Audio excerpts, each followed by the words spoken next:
para conversar sobre la última entrevista que dio el presidente de la República al comunicador Carlos Vera. Hemos llamado al señor Pedro Donoso, él es director general de ICARE, Inteligencia Comunicacional, y también él es doctor en jurisprudencia. Entonces le voy a decir doctor, porque es lo que se merece. Para eso estudió y se quemó las pestañas, doña Greta. Doctor, buenos días. Cuénteme su opinión. Empecemos por una opinión general de cómo usted vio al presidente de la República en la última entrevista del día miércoles. Buenos días. Buenos días, gracias por la invitación. Creo que más allá, digamos, de hacer como una evaluación de esa entrevista en específico, creo que es súper importante como determinar que el presidente Lasso no logra entender cuál es el objetivo de ser un vocero y un vocero principal. Es decir, digamos, desde la metodología, sobre todo que nosotros utilizamos en el gabinete estratégico que yo dirijo, siempre un vocero lo que tiene que hacer, ¿no es cierto?, es crear 2 o 3 titulares, primero para plantear finalmente que ese es el cauce de la generación de opinión, que el debate de opinión, y el segundo es supremamente importante que se entienda que el objetivo de un vocero es la desmitificación. ¿Qué quiere decir esto?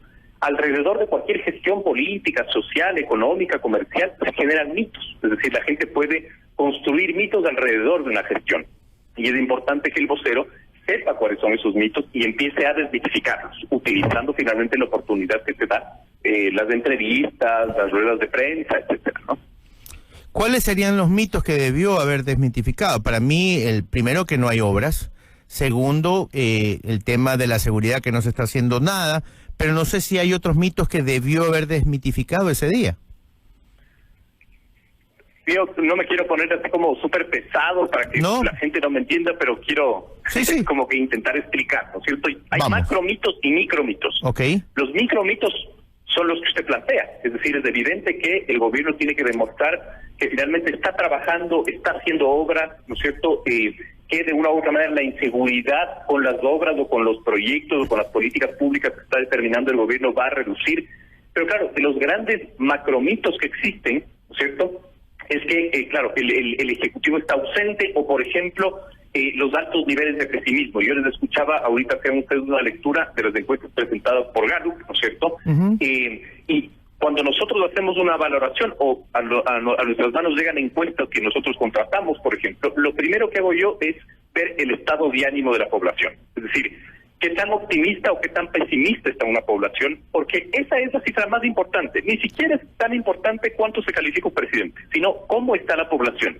Porque con un margen alto de pesimismo, ¿no es cierto?, es más difícil gobernar un país. Entonces, todo es más, todo se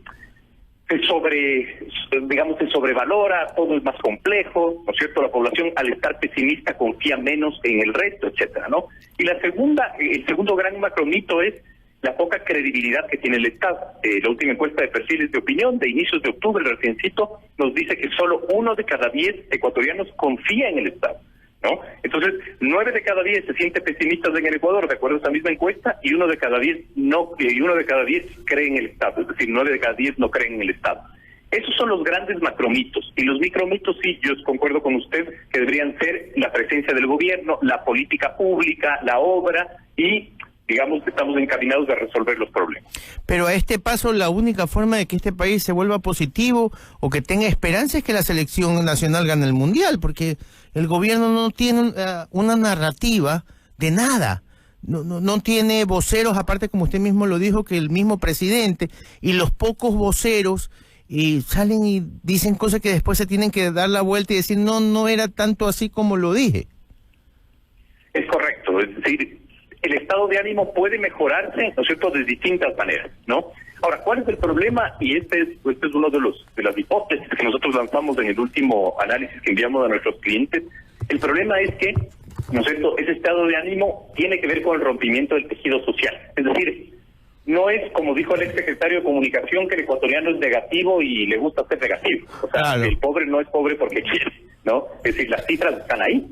Recién el Banco Mundial publicaba que el Ecuador va a ser el país que menos rápido se va a recuperar de la pandemia, ¿no es cierto? Es decir, en el 2020 el Ecuador decreció 7.8 y ahora vamos a crecer 7 puntos, es decir, nos resta un menos 0.8, por ejemplo, ¿no? La FAO acaba de publicar su informe que dice que 2.7 millones de ecuatorianos no tienen acceso a alimento. 2.7 millones de toda la población de Quito, por poner un ejemplo, ¿no? Es decir, digamos, no es que somos pesimistas porque queremos, sino porque de una u otra manera hay una realidad que evidencia el rompimiento del tejido social. Entonces, si bien lo que usted dice es cierto, es decir, si le va muy bien al equipo de fútbol ecuatoriano, ese optimismo va a ser un optimismo fugaz. Vamos a celebrar y nos vamos a olvidar porque la realidad sigue ahí. Y eso trae un nuevo problema para el gobierno, que es, ya no basta con la entrega de obras, la gente ya va a exigir que cambien esos indicadores de la noche a la mañana, y eso es un problema porque esos indicadores no van a cambiar de la noche a la mañana. Pedro, Ronald Córdoba los saluda, son las 8 de la mañana, 28 minutos. El discurso del presidente de la República, cuando el presidente de la República da declaraciones, comete horrores en su discurso. Cambia de posición geográfica un río, dice que la teniente está muerta, y así un sinnúmero de cosas que nosotros vamos viendo. Hemos salido de un gobierno de izquierda, específicamente de Rafael Correa, que también manejaba el discurso casi él mismo, pero no bien ese tipo de errores. ¿No será que el presidente de la República tiene que empezar a salir menos y delegar más el tipo de declaraciones a cada ministerio que le corresponde? Es excelente su pregunta porque, digamos, más allá de la anécdota de los $200 desde el río Upano, ¿no es cierto? Hay un problema que es que el presidente, ¿no es cierto?, en vez de desmitificar, crea nuevos mitos, ¿no? ¿Cómo crea esos nuevos mitos? Digamos, hace un anuncio y después tiene que retractarse, ¿no? Entonces, ese es un grave problema, porque se abren nuevos frentes, digamos, del presidente, ¿verdad? Y yo creo que eso conlleva hacer un análisis de la comunicación gubernamental. Yo siempre repito, el problema no es de comunicación, el problema es de gestión, pero si ya vamos a hacer un análisis de comunicación, siento que la comunicación del gobierno está carondelizada, digamos, súper centrada en Carondelet. ¿Qué es lo que se plantea? Es decir, no es una comunicación planteada desde una estrategia global para todos los proyectos del gobierno. Tanto es así que el censo poblacional, que es uno de los proyectos más importantes de este país, que se debió haber hecho hace muchísimo tiempo, que es supremamente importante para entender los problemas, ya nace cuestionado y no hay una estrategia que ayude a desmitificar a ese proyecto, ¿no? Entonces, toda la comunicación está centrada en el Ejecutivo, en el presidente en específico. Hay vocerías desordenadas, ningún ministro sale de una u otra manera a anunciar políticas públicas y a desmitificar, lo cual provoca que exactamente el vocero principal sea el que se desgaste. Entonces, yo creo que podría ser una alternativa reducir la presencia del presidente de la República en medios, pero quizás no reducirlo él, sino mejorar la capacidad de los otros ministros de estar presentes y a generar, digamos, corrientes de opinión.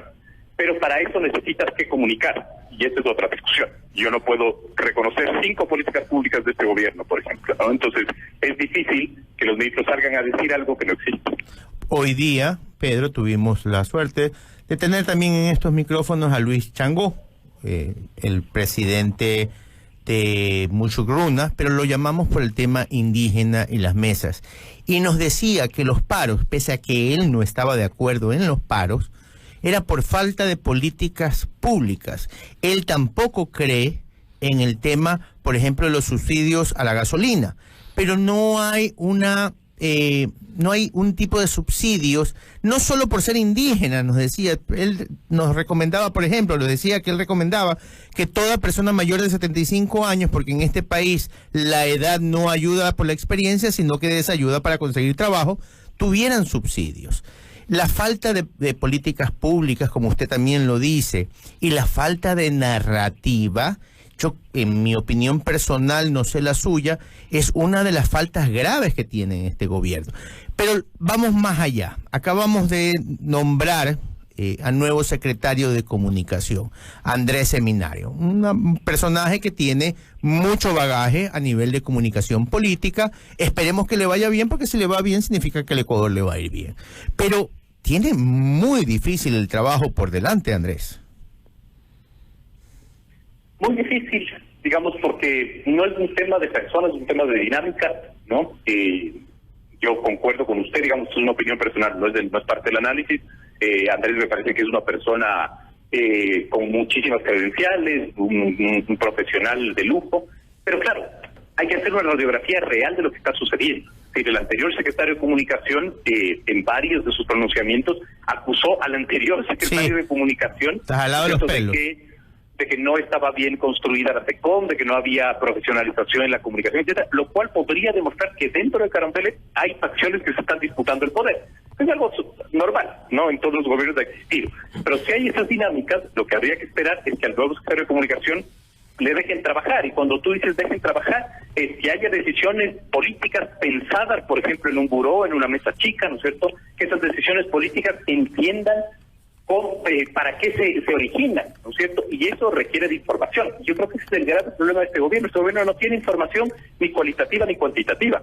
Yo regreso al tema del censo. Es una vergüenza que este país no tenga un censo. Digamos, ya vamos casi al tercer año sin censo, ¿no es cierto? Los censos son estas mediciones que se hacen cada 10 años, el último fue en el 2010, debimos haber hecho en el 2020, evidentemente por pandemia no se hizo, pero no puede ser que los resultados recién los entreguen en el 2023. ¿Por qué es importante un censo?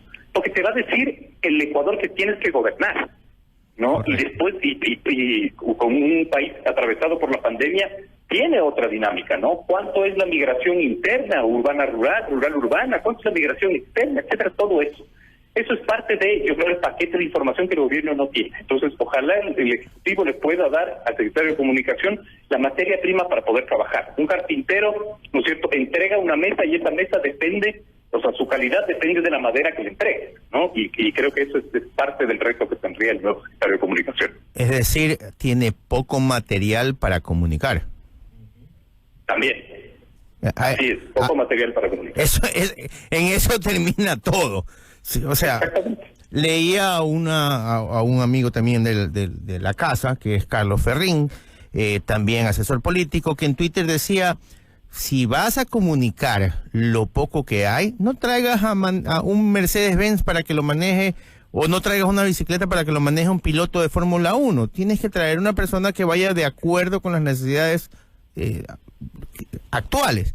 El problema es que veamos si Andrés puede sacar provecho por lo menos de lo poco que hay de anunciarlo. Otra cosa que también creo yo es que los ministros deben agarrar las partes que les corresponden, dice Carlas, y salir a hacer vocerías sobre las partes que les corresponden y no quedarse escondidos y callados, porque lo único que sale a hablar es el ministro de Finanzas, algo el señor Holguín y un par más, pero los demás están callados, escondidos, porque tampoco saben qué decir. Pero tiene que ser una vocería unificada, porque el problema es que después aparece un ministro Carrillo a decir que el femicidio en contra del abogado Bernal fue un crimen pasional. Entonces, el problema no es solo de ausencia de vocería, el problema es de ausencia de estrategia de unificación de esas vocerías. Y con respecto, digamos, a lo que decía el consultor Ferrín, ¿no es cierto? Sí, es evidente que él no pone finalmente a un piloto de Fórmula 1 a manejar una bicicleta, pero en el momento en que lo pones, tienes que darle oídos, porque ese piloto de Fórmula 1 te va a decir, tiene que ganar una carrera, dame un auto, quítame la bicicleta. Yo creo que ese es el aporte que puede hacer, digamos, Seminario. Ahora, no solo que no tiene que comunicar, sino que no tiene margen de maniobra para que en esta disputa de facciones pueda él plantear sus tesis y sus hipótesis, ¿no? Así es. Era Pedro Donoso, queremos agradecerle muchísimo, doctor. Él es director general del ICARE, Inteligencia en Comunicación. Muchísimas gracias por sus apreciaciones del día de hoy, por sus comentarios y análisis. Esperamos volverlo a tener pronto en estos micrófonos. Seguro que sí. Muchas gracias por la invitación.